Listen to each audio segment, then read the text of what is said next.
Hello दोस्तों, नमस्कार। कैसे हैं आप सभी लोग। उम्मीद करता हूं कि आप लोग भी अपने परिवार के साथ स्वस्थ होंगे। दोस्तों, आज की कहानी पर आगे बढ़ने से पहले, जैसा कि आप में से कुछ लोग जानते हैं कि मैं उत्तर प्रदेश सरकार के अधीन ऊर्जा निगम में एक सरकारी पद पर कार्यरत हूं। आप में से एक लोग ने पिछली वीडियो में ये कमेंट किया था कि वीडियो जल्दी न आने के कारण हम आपके चैनल को अनसब्सक्राइब कर रहे हैं। इसलिए मुझे आज अपना पक्ष आप लोगों के सामने रखना पड़ रहा है। मैं आप लोगों को बता दूं कि इस समय उत्तर प्रदेश सरकार द्वारा बिजली बिल में माफ़ी की योजना चल रही है, जिसके कारण पिछले 2 महीने से हमें प्रतिदिन ड्यूटी पर जाना पड़ता है। इस दिसंबर महीने में भी बहुत सारी छुट्टियां थी, लेकिन और दिनों की छुट्टी तो छोड़िए, हम लोगों ने पिछले 2 महीने में इतवार के दिन भी ऑफिस में काम किया है। और आज भी सुबह 5 बजे से मैं ये कहानी लिख रहा हूँ। अभी सुबह के 9 बजने वाले हैं। उसके बाद मुझे फिर से ऑफिस के लिए निकलना है। सुबह एक बार जूते पहन लो, तब उसके बाद रात में कब आकर ये जूते उतरेंगे, इसका कोई टाइम फिक्स नहीं है। ऐसे में मैं कभी देर रात तक जागकर तो कभी बहुत जल्दी सुबह उठकर इन कहानियों पर काम करता हूँ। इसलिए वीडियो को जल्दी लाना संभव नहीं हो पाता है। पूरा प्रयास करने के बाद भी हफ्ते में सिर्फ 1 या 2 ही वीडियो आ पाती है। उसके लिए मैं आप लोगों से क्षमा मांगता हूँ। उम्मीद करता हूँ कि आप लोग इस बात को समझेंगे। दोस्तों, स्वागत है आपका चंपावत के आदमखोर कहानी के दूसरे भाग में। पहले भाग में आप लोगों ने सुना था कि चंपावत में एक टाइग्रेस कई सालों से लोगों को अपना शिकार बना रही थी। सरकार द्वारा उस टाइग्रेस को मारने के लिए बहुत ज़्यादा प्रयास किए गए, लेकिन किन्हीं कारणों से वो टाइग्रेस अभी तक मारी नहीं गई थी और उसने 400 से अधिक लोगों को अपना शिकार बना लिया था। तब ऐसे में सरकार द्वारा जिम कॉर्बेट को उस आदमखोर को ख़त्म करने के लिए भेजा गया। जिम कॉर्बेट जब शुरुआत में यहाँ आए थे, तब लोगों के अंदर जिम कॉर्बेट के प्रति कोई विश्वास नहीं था। लेकिन जैसे ही जिम कॉर्बेट ने एक रात खुले में ज़मीन पर बैठकर बिताई, तब उन लोगों को भी कहीं ना कहीं ये विश्वास हो गया कि अगर उस आदमखोर से उन्हें कोई मुक्ति दिला सकता है तो वो जिम कॉर्बेट ही है।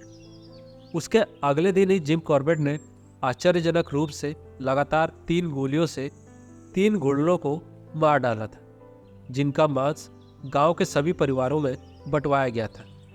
अब तो गांव वालों को जिम कॉर्बेट की निशानेबाजी पर भी पूरा भरोसा हो गया था। जिम कॉर्बेट के अंदर हिम्मत भी थी और उनका निशाना भी अच्छा था, और ये बात वहाँ के लोग अब समझ गए थे। वो लोग जिम कॉर्बेट की मदद करने के लिए तैयार थे। यहाँ तक की कहानी आप लोगों ने पिछले भाग में सुनी थी। इसके आगे की कहानी अब आप लोग इस भाग में सुनेंगे।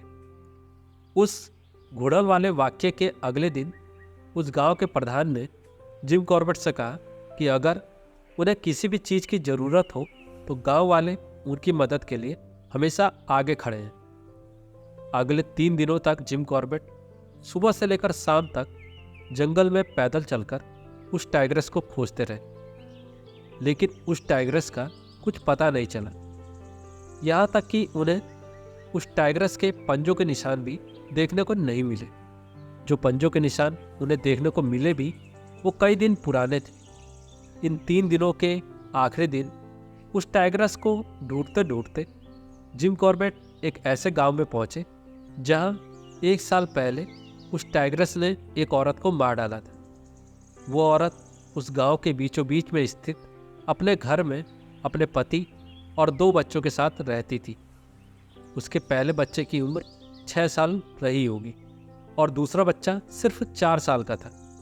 इन चारों के अलावा उस घर में उस औरत की बड़ी बहन भी रहती थी, जिसे उसके पति ने छोड़ दिया था और वो यहाँ अपनी बहन के साथ आकर रहने लगी थी। एक दिन वो दोनों बहनें जंगल में घास काटने गई हुई थी। तभी उस टाइग्रेस ने छोटी वाली बहन पर हमला कर दिया। अपनी बहन पर टाइग्रेस को हमला करते देख ये औरत मदद के लिए चीखने चिल्लाने लगी और उसने अपनी बहन को बचाने के लिए टाइग्रेस की तरफ दौड़ लगा दी। टाइग्रेस उसकी बहन को अपने नुकीले दांतों से दबाए तेजी से वहां से भाग रही थी और पीछे पीछे उसकी बड़ी बहन इसलिए दौड़ रही थी ताकि वो टाइग्रेस उसकी छोटी बहन को छोड़ दे, क्योंकि उस बेचारी का भरा पूरा परिवार था। उसके बच्चे अभी बहुत छोटे थे जो अपने माँ के बगैर जी नहीं सकते थे। वो टाइग्रेस जिस औरत को अपने मुंह में दबाकर ले जा रही थी, उस औरत ने कुछ देर में ही दर्द से चीखते चिल्लाते हुए अपना दम तोड़ दिया था। जब ये औरत मर गई तब वो टाइग्रेस पीछे पलटी और उसने उसकी बहन को दौड़ा लिया। ये दूसरी औरत गांव की तरफ दौड़ी ताकि गांव के लोग इसकी पुकार सुनकर मदद के लिए यहाँ पहुंच जाए। गांव के लोगों ने जब इस औरत की चीख पुकार को सुना तब वो समझ गए कि जरूर उस महिला पर किसी जानवर ने हमला किया है। इसलिए तुरंत ही 20-30 लोगों की एक भीड़ उस तरफ चल पड़ी। ये औरत आवाज देकर उन लोगों को अपनी तरफ बुलाती रही और जब यह भीड़ उसके पास पहुंच गई तब वो औरत उस भीड़ को उस तरफ ले गई जिस तरफ वो टाइग्रेस उसकी बहन को लेकर गई थी। अभी तक भीड़ बहुत उत्साहित होकर आगे बढ़ रही थी। रास्ते में जब उन लोगों ने देखा कि जमीन पर बहुत सारा खून गिरा हुआ था और ये खून की लकीरें आगे बढ़ती जा रही थी, तब धीरे धीरे भीड़ का उत्साह डर में बदलता जा रहा था। आखिरकार पीछा करते करते वो लोग उस जगह पर पहुंच गए जहां पर वो टाइग्रेस इस महिला को खा रही थी। इस भीड़ में से कुछ लोगों के पास बंदूकें भी थी। कई सारे हवाई फायर करने के बाद आखिरकार वो टाइग्रेस उस महिला की लाश को छोड़कर भाग गई और गांव वाले इस महिला की लाश को पूरे गांव में जैसे कोहराम मच गया। घर के सामने आंगन में जमीन पर इस महिला की लाश को एक कपड़े से ढक दिया गया था। उसके दोनों बच्चे रो रो कर अपनी माँ को उठाने की कोशिश कर रहे थे। उन्हें लग रहा था कि उनकी माँ अभी सो रही है जो अभी उठ जाएगी, लेकिन अब उनकी माँ उनसे बहुत दूर जा चुकी थी। इस घटना में चीखने चिल्लाने और सदमे के कारण उस औरत की बड़ी बहन की आवाज़ भी जा चुकी थी। मतलब अब वो औरत गूंगी हो गई थी। जिम कॉर्बेट जब उस घर पर पहुंचे तब वो औरत सामान्य औरतों की तरह घर का काम कर रही थी और देखने में ऐसा बिल्कुल नहीं लग रहा था कि वो गूंगी है। उस घटना को बीते 1 साल से ऊपर हो गया था। अपनी बहन के बच्चों को वही पाल पोस रही थी। जिम कॉर्बेट ने उस औरत को बताया कि वो उस आदमखोर को मारने आए हैं जिसने उसकी छोटी बहन को 1 साल पहले मार डाला था। जैसे ही उस औरत ने ये सुना कि जिम कॉर्बेट यहाँ पर उस आदमखोर को मारने आए हैं तो उसने अपने दोनों हाथ जोड़ लिए और जिम कॉर्बेट के पैरों को छूने लगी।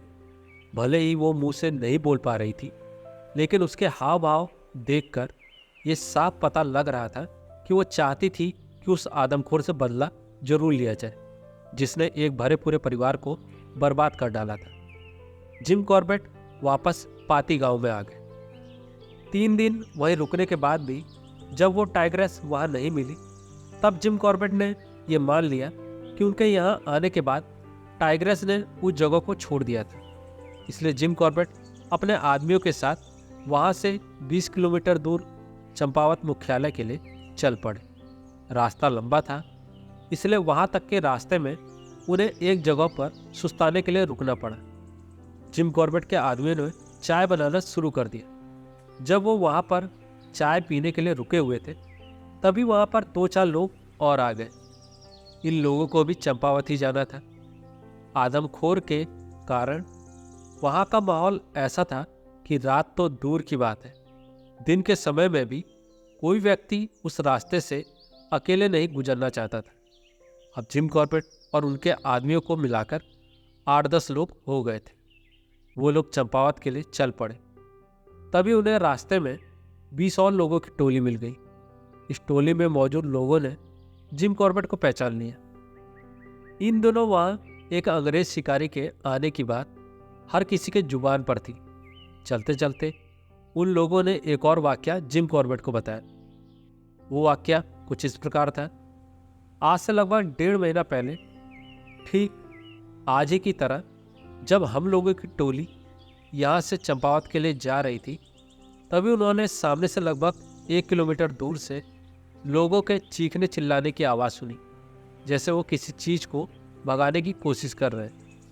उन लोगों को ये पता था कि सामने मोड़ के पार एक गांव है।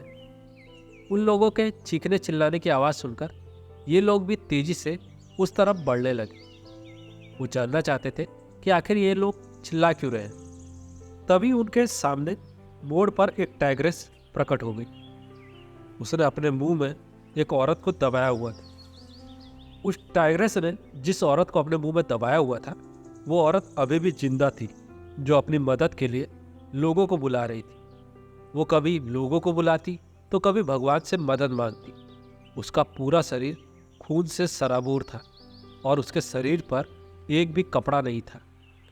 इस टाइग्रेस को सामने से आता देख इस टोली के सभी लोग वहीं पर रुक गए, लेकिन वो टाइग्रेस निडर होकर आगे बढ़ती रही और इन लोगों से मात्र 15 या 20 मीटर दूरी पर से वो सड़क से नीचे ढलान में चली गई।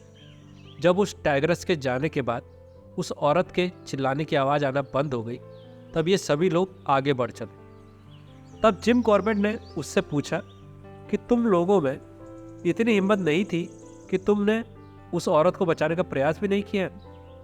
तब उन लोगों ने कहा कि साहब, आप भी कैसी बात कर रहे हैं। मान लीजिए अगर हम उस औरत को टाइग्रेस से बचाने की कोशिश करते, तब वो टाइग्रेस गुस्से में हम में से किसी न किसी आदमी को जरूर मार डालती और उस औरत को बचाने का कोई फायदा भी नहीं था, क्योंकि उस औरत का पूरा शरीर खून से सराबोर था। इसलिए हम लोगों ने उस टाइग्रेस को परेशान नहीं किया और ना ही हमारे अंदर इतनी हिम्मत थी। हम सब लोग बहुत डर गए थे। लेकिन साहब, जब हम लोग सामने वाले गांव में पहुंच गए, तब फिर से गांव के लोगों के साथ टोली बनाकर लगभग 50 लोग हम उस तरफ गए जिस तरफ वो टाइग्रेस उस औरत को मारकर ले गई थी। हम में से कुछ लोगों के पास बंदूकें थी और हम में से कुछ लोग हो अल्लाह करते हुए उस तरफ बढ़ रहे थे। आखिरकार पीछा करते करते हम लोगों को एक चट्टान पर उस औरत की लाश मिल गई थी, जो पेट के बल एकदम शांति से लेटी हुई थी।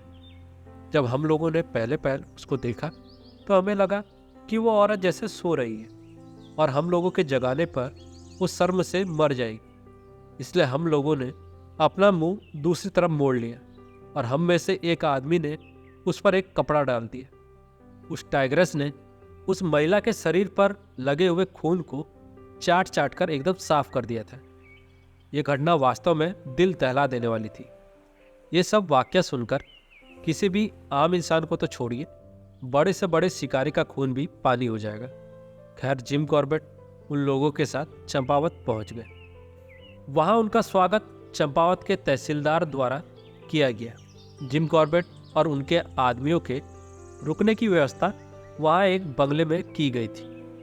इस डाक बंगले की भी अपनी एक कहानी है। कुछ लोगों के मुताबिक ये डाक बंगला भूतिया था और यहाँ पर कोई भी आदमी रात में रुकता नहीं था। लेकिन उस तहसीलदार ने जिम कॉर्बेट को रुकने के लिए यही बंगला उपलब्ध कराया था। हालांकि जिम कॉर्बेट तब इस बात को नहीं जानते थे। उस तहसीलदार ने जिम कॉर्बेट को उस बंगले तक पहुंचाकर कॉर्बेट से कहा कि अगली सुबह उन्हें यहाँ से उत्तर में दूसरे डाक बंगले में चले जाना चाहिए, क्योंकि वहाँ पर उस टाइग्रेस ने बहुत से लोगों को अपना शिकार बनाया है। उसने जिम कॉर्बेट को ऐसा करने की असली वजह नहीं बताई थी। अगली सुबह तड़के ही वो तहसीलदार फिर से बंगले पर आ गया था ताकि जल्दी से यह बंगला खाली करा दिया जाए। जिम कॉर्बेट और वो तहसीलदार जब उस दूसरे बंगले के लिए निकलने ही वाले थे, तभी उन्हें दो आदमी बंगले की तरफ आते हुए दिखाई दिए। इसलिए जिम कॉर्बेट थोड़ी देर के लिए वहीं रुक गए। पास आकर उन दोनों आदमियों ने जिम कॉर्बेट को एक खबर दी कि वहां से 17-18 किलोमीटर दूर उस टाइग्रेस ने एक गाय के बछड़े को मार डाला है। जिम कॉर्बेट उस गांव की तरफ जाने के लिए उठ खड़े हुए, लेकिन तहसीलदार ने उनके साथ जाने से मना कर दिया। उसने काम का बहाना बनाकर वहां उस गांव में जाने से मना कर दिया था और वो वापस अपने कार्यालय के लिए निकल गया। उसने जिम कॉर्बेट से कहा कि वो शाम को लौटेगा और रात में उनके साथ इसी बंगले पर रुकेगा। जिम कॉर्बेट उन दोनों आदमियों के साथ वारदात वाली जगह के लिए निकल पड़े। ये जगह नीचे ढलान में थी और पूरा रास्ता उन्हें नीचे की तरफ ही तय करना था, इसलिए नीचे जाते समय उन लोगों को कोई खास दिक्कत नहीं हुई। काफ़ी कम समय में उन्होंने ये दूरी तय कर ली थी। वहाँ पहुंचकर वो दोनों आदमी जिम कॉर्बेट को गांव की एक गौशाला में ले गए, जहाँ पर एक बछड़े की लाश पड़ी थी। आसपास के पैरों के निशानों को देखकर जिम कॉर्बेट ने यह पता लगा लिया कि ये शिकार किसी लेपर्ड द्वारा किया गया था, ना कि किसी टाइग्रेस द्वारा।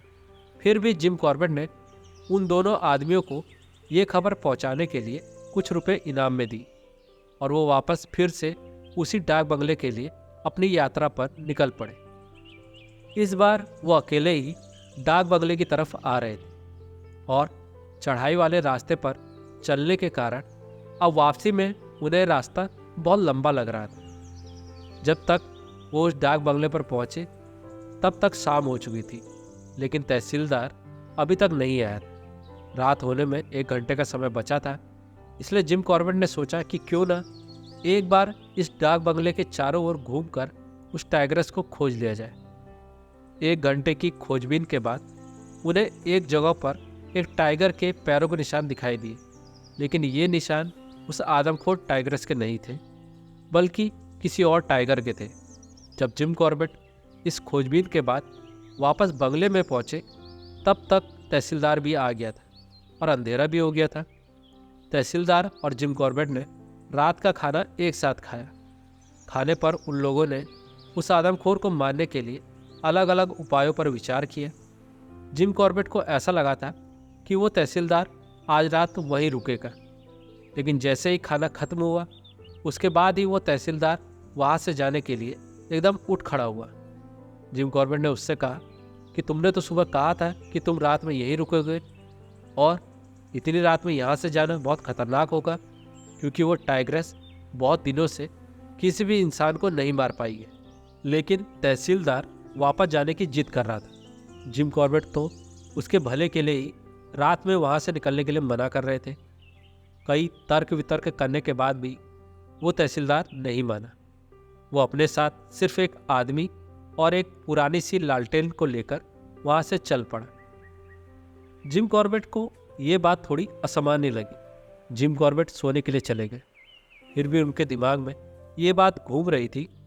जब उनसे रहा नहीं गया तब उन्होंने उस बंगले के केयर टेकर को बुलवाया और उससे कहा कि यहाँ पर ज़रूर कोई ऐसी बात है, इसलिए यहाँ पर कोई भी आदमी रुकना नहीं चाहता है। तब उस केयर टेकर ने डरते डरते जिम कॉर्बेट को सच बता दिया। उसने बताया कि यहाँ पर रात में अजीब अजीब सी आवाज़ होती है। जिम कॉर्बेट ये सुनते ही जोर से हंस पड़े। उनको उस समय उस आदमी की बातों पर विश्वास नहीं हुआ।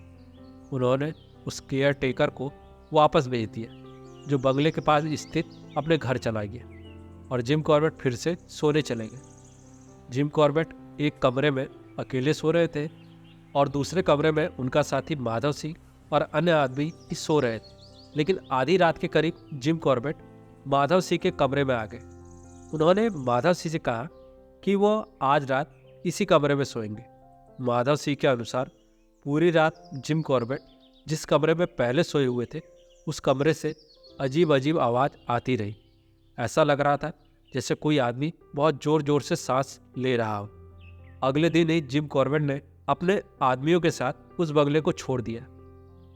हालांकि जिम कॉर्बेट भूत प्रेत को नहीं मानते थे, लेकिन उनके साथ उत्तराखंड में जीवन में कुछ घटनाएं ऐसी घटी कि उन्हें भी अब इन सभी बातों पर विश्वास होने लगा था। लेकिन जिम कॉर्बेट ने उस रात की घटी घटना को अपनी किताब में विस्तार से नहीं बताया है। अगर उन्होंने उस घटना को विस्तार से बताया होता तब हम लोग भी जान पाते कि आखिरकार उस रात को ऐसा क्या घटा था कि अगले दिन उन्हें उस बंगले को छोड़ना पड़ा था। दोस्तों, उस रात की घटना अभी भी रहस्यमय है। आप लोग वीडियो को थोड़ी देर के लिए रोक कर ये बताइए, आपको क्या लगता है, क्या सच में उस बंगले पर कोई भूत होगा? कमेंट बॉक्स में ज़रूर बताइए। चलिए कहानी पर बढ़ते हैं। जिम कॉर्बेट अपने आदमियों के साथ दूसरे बंगले पर आ गए। उनका डेली रूटीन था कि वो सुबह 10 बजे के बाद जंगल में उस टाइग्रस को खोजने के लिए निकल पड़ते थे। एक दिन वो उस टाइग्रस को खोजने के लिए उस बंगले से निकलने ही वाले थे, तभी उन्हें एक आदमी बंगले की तरफ आता हुआ दिखाई दिया। जिस रफ्तार से वो आदमी बंगले की तरफ चलता हुआ आ रहा था, जिम कॉर्बेट को ऐसा लगा कि वो कोई ज़रूरी खबर यहाँ लेकर आ रहा है। लेकिन वो आदमी काफ़ी थक चुका था, इसलिए जिम कॉर्बेट भी तेज़ी से उस आदमी की तरफ बढ़ चले। जिम कॉर्बेट जब उसके पास पहुँचने वाले थे, तब उस आदमी ने दौड़ना बंद कर दिया और वो ज़मीन पर ही बैठ गया। जिम कॉर्बेट के पास पहुँचने पर उसने सिर्फ एक लाइन बोली कि साहब जल्दी चलिए, उस आदमखोर ने आज फिर से एक औरत को मार डाला है। उन्होंने उस आदमी से कहा कि तुम यहीं बैठे रहो, मैं वापस बंगले पर से राइफल लेकर आ रहा हूँ। जिम कॉर्बेट तेज़ी से दौड़ते हुए बंगले में गए। उन्होंने अपनी राइफल को लिया और दौड़ते हुए फिर से बंगले से बाहर निकले। तभी वहाँ पर वो तहसीलदार भी आ गया। तहसीलदार ने जब इतना तेज़ी से जिम कॉर्बेट को निकलते हुए देखा, तो उसने जिम कॉर्बेट से पूछा कि आप कहाँ जा रहे हैं। जिम कॉर्बेट ने दौड़ते हुए ही तहसीलदार से कहा कि तुम भी जल्दी से अपनी राइफल लेकर मेरे पीछे पीछे आओ, उस टाइगर ने आज फिर से एक औरत को मार डाला है। जिम कॉर्बेट उस आदमी के साथ जो उनके पास ये खबर पहुंचाने आया था, उसके साथ उस गांव की तरफ चल पड़े जिस गांव की औरत को मारा गया था। जैसा कि अन्य जगहों पर होता है, जिम कॉर्बेट का इंतजार गांव की भीड़ बड़ी ही बेसब्री से कर रही थी। उन लोगों ने जिम कॉर्बेट के वहां पहुंचते ही एक ही साथ अपनी अपनी बातों को कहना शुरू कर दिया। सब लोगों के एक साथ बोलने के कारण जिम कॉर्बेट को अभी तक पूरी घटना ठीक ढंग से समझ में नहीं आ रही थी। उन्होंने एक आदमी को कंधे पर से पकड़ा और उसे भीड़ में से बाहर खींच लिया। फिर उन्होंने उस आदमी से उस पूरी घटना को सुना, कैसे उस आदमखोर ने उस घटना को अंजाम दिया था। दरअसल मरने वाली एक लड़की थी जिसकी उम्र 16 या 17 ही साल थी। टाइग्रस ने उस लड़की को मार डाला था। जिम कॉर्बेट ने गांव वालों को वहीं गांव में रुकने के लिए कहा और अकेले ही उन लोगों के द्वारा बताई गई उस जगह के लिए चल पड़े जहां पर उस टाइग्रस ने उस लड़की पर हमला किया था। जाते जाते उन्होंने गांव वालों से कहा कि अगर वो तहसीलदार यहाँ पर आए तो उसे भी यहीं गांव में रुकने के लिए बोल दें। जिम कॉर्बेट कभी भी जंगल में शिकार खेलते समय अकेले ही जाना पसंद करते थे, वो भी खास तौर पर आदमखोर टाइगर्स और लेपर्ड के शिकार में। वो लड़की जंगल से सटे अपने खेत में अपने परिवार वालों के साथ काम कर रही थी। तभी यह टाइग्रस एकदम से वहाँ प्रकट हो गई और उसने उस लड़की को अपने मुंह में दबाया और फिर से वहाँ से गायब हो ली। जिम कॉर्बेट लोगों द्वारा बताए गए खेत की तरफ बढ़ चले। वहाँ वो उस जगह पर पहुँच गए जहाँ पर उस लड़की का बहुत सारा खून गिरा हुआ था। जिम कॉर्बेट ने इन खून के निशानों का पीछा करना शुरू किया। ये वारदात लगभग 1 घंटा पहले ही घटी थी, इसलिए जमीन पर गिरा खून अभी भी ताज़ा था। खून के साथ साथ लड़की के पैरों के घसीटने के निशान भी जमीन पर पड़ते गए थे। थोड़ी दूर पीछा करने पर जिम कॉर्बेट को एक झाड़ी में उस लड़की के कपड़े फंसे हुए मिले। थोड़ा और आगे बढ़ने पर उन्हें उस लड़की के बाकी कपड़े भी झाड़ियों में फंसे हुए मिल गए। इसका मतलब इस बार भी वो टाइग्रस इस नंगी लड़की को अपने मुंह में दबाकर ले जा रही थी। लेकिन पिछली घटना से फर्क सिर्फ इतना था कि इस बार उसने जिस शिकार को अपने मुंह में दबाया था उसकी मौत हो चुकी थी। झाड़ियों के बीच में से होते हुए जिम कॉर्बेट जब धीरे धीरे अपने कदम आगे बढ़ा रहे थे, तभी उन्हें अपने पीछे किसी के चलने की आवाज़ सुनाई दी। उन्होंने जल्दी से अपनी राइफल को पीछे घुमाया और वो गोली दागने ही वाले थे, तभी उन्होंने देखा कि एक आदमी राइफल लिए उनके पीछे चल रहा है। जिम कॉर्बेट ने उससे पूछा कि तुम कौन हो और यहाँ क्यों आए, जबकि मैंने गांव वालों से कहा था कि यहाँ कोई ना आए। तो उसने तभी हुई आवाज़ में कहा कि साहब, मुझे यहाँ तहसीलदार ने आपकी मदद के लिए भेजा है। मैं खुद यहाँ नहीं आना चाहता था, लेकिन तहसीलदार मेरे साहब हैं, मैं उनकी बात को कैसे टाल सकता था। जिम कॉर्बेट को तहसीलदार की ये बात पसंद नहीं आई, लेकिन अब वो कर भी क्या सकते थे। उन्होंने उस आदमी को अपने पीछे पीछे चलते रहने का निर्देश दिया। सबसे पहले उन्होंने उस आदमी के जूते उतरवा दिए जो चलने पर आवाज़ कर रहे थे। जिम कॉर्बेट के जूते रबड़ के सोल वाले थे जो आवाज़ नहीं करते थे। वो खुद आगे आगे बढ़ रहे थे और वो आदमी उनके पीछे पीछे चल रहा था। कभी कभार वो आदमी ऐसा लगता कि डर के मारे रो देगा। वो जिम कॉर्बेट से कहता कि साहब, हम लोगों को वापस लौट जाना चाहिए, ये टाइग्रेस बहुत खतरनाक है। जिम कॉर्बेट ने मन ही मन कहा कि ऐसे तो इस आदमी को लेकर वो उस टाइग्रेस का पीछा नहीं कर पाएंगे, ये तो बहुत डरपोक है। इसलिए उन्होंने उस आदमी को एक पेड़ पर चढ़ा दिया और उससे कह दिया कि जब तक वो वापस नहीं लौटते हैं तब तक तुम पेड़ पर से नीचे नहीं उतरना। जिम कॉर्बेट अकेले ही आगे बढ़ चले। रास्ता नीचे की तरफ ढलान में जाते जा रहा था। उतरते उतरते वो एक नदी के रोखड़ में उतर आए। रोखड़ मतलब नदी का वो हिस्सा जिसमें बहुत कम पानी रहता है, या कह लीजिए सिर्फ बाढ़ आने पर नदी के उस हिस्से पर से पानी बहता है। बाकी समय उस जगह पर बस पत्थर दिखाई देते हैं।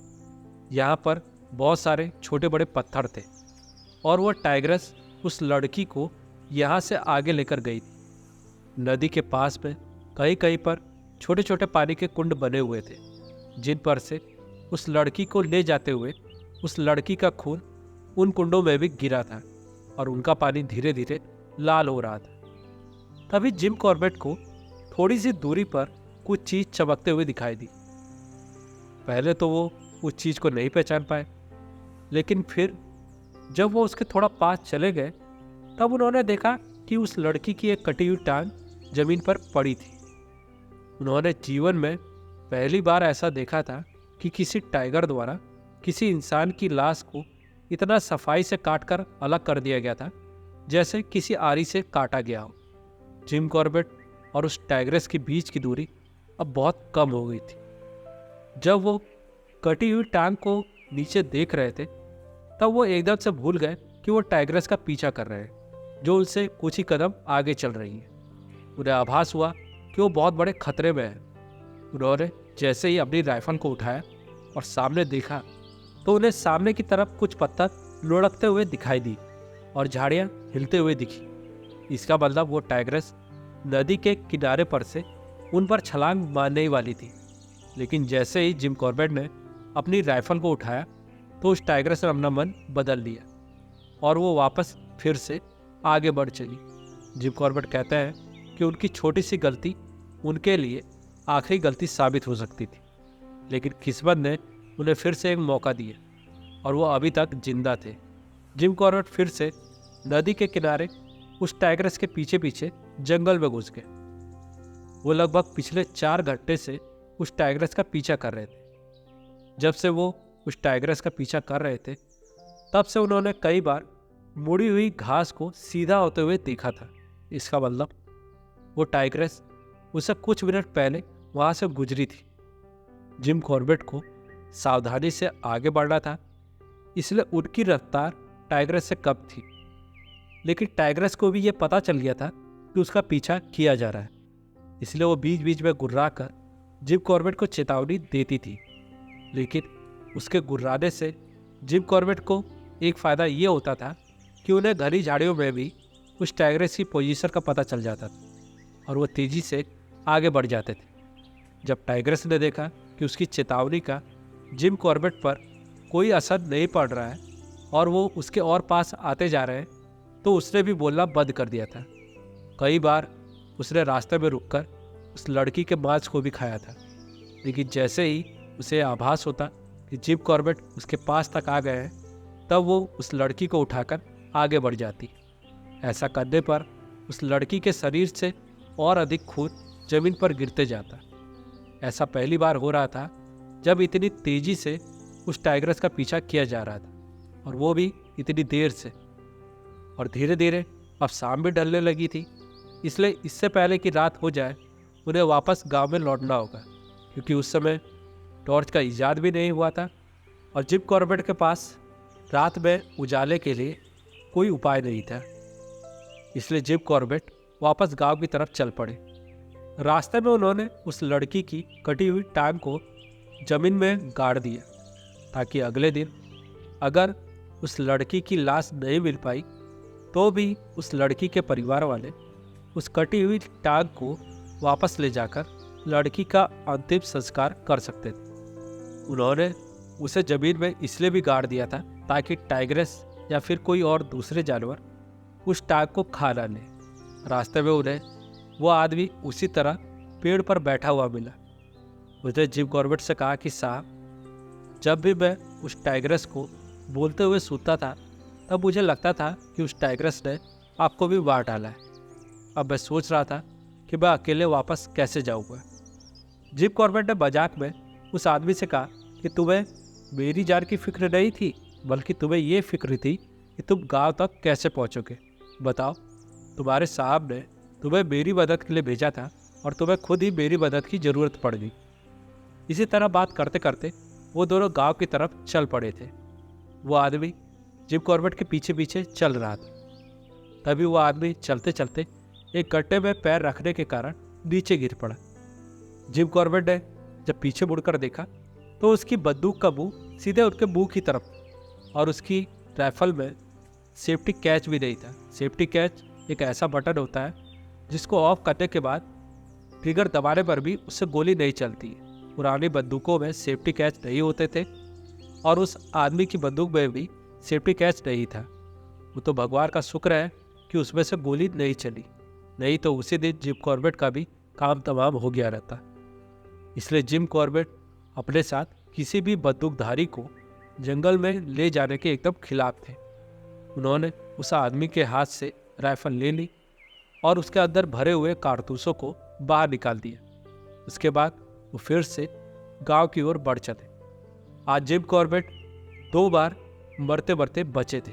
पहली बार तब जब वो उस लड़की की कटी हुई टांग को देख रहे थे और वो टाइग्रेस उन पर हमला करने ही वाली थी। दूसरा तब जब यह आदमी जमीन पर गिरा और उसकी राइफल का मुंह कॉर्बेट की तरफ हो गया था। इन दोनों ही मौक़ों पर जिम कॉर्बेट बाल बाल बच गए थे। तो दोस्तों, कहानी के इस भाग में इतना ही। अभी तक की ये कहानी आपको कैसी लगी कमेंट बॉक्स में ज़रूर बताइएगा। और आप लोगों से मेरा निवेदन है कि आप लोग इस कहानी को अपने व्हाट्सएप स्टेटस पर शेयर भी ज़रूर कर दें ताकि हमारा चैनल जितना जल्दी हो सके उस मुकाम तक पहुंच जाए कि हम लगातार आपके लिए नई नई कहानियां ला सकें। मिलते हैं कहानी के अगले भाग में एक नई ऊर्जा के साथ। तब तक के लिए नमस्कार।